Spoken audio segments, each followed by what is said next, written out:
no matter how harsh we were initially badmouthing Guardian's nerfs, we weren't harsh enough. As even if every World v World exclusive nerf made its way to PvP, it still wouldn't make a significant dent in Willbender's drastic overperformance. And that's for a simple reason. Almost all of the nerfs are cooldown nerfs. Consider joining Bullshit Brigade's Discord server and supporting me through Patreon so I don't have to seek third part-time job. Coming back around, however, you may ask why cooldown nerfs to Virtues and Spear are insignificant. Essentially, Spear is a burst weapon and Willbender is an assassin spec. Not having cooldowns doesn't affect bursty builds nearly as much as it affects more bruisery equivalents, as the basic game plan of the assassin is to fully kill the target with one rotation of skills.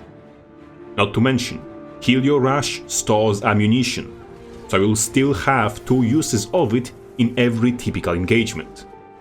Furthermore, when it comes to Virtues specifically, Renewed Focus is still a thing, and will alleviate Virtue cooldown nerfs for any build that uses it.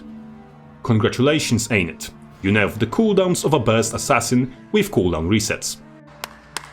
And then you have to come to the realization that Spear 5 can be ported mid-animation with Judge's intervention every time it's up, meaning Spear Guard's strongest engage is dependent on Judge's intervention cooldown, not Spear 5 cooldown.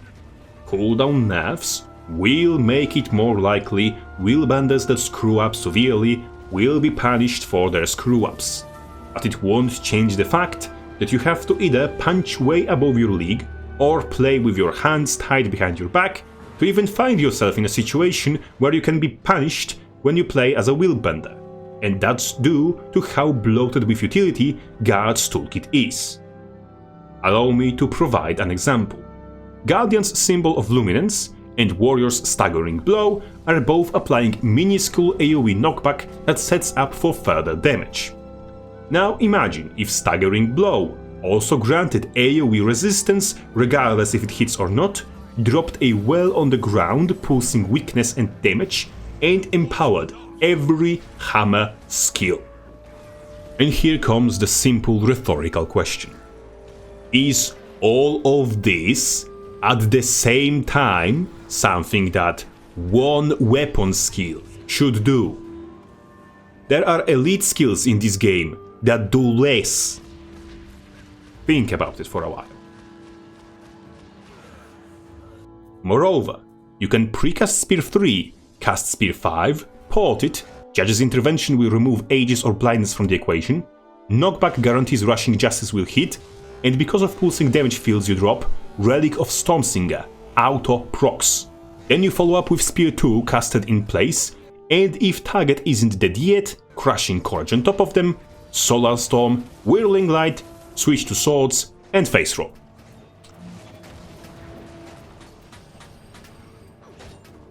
During this entire combo, your initial target cannot retaliate because Spear 5, Empower Spear 2, and Whirling Light all apply weakness.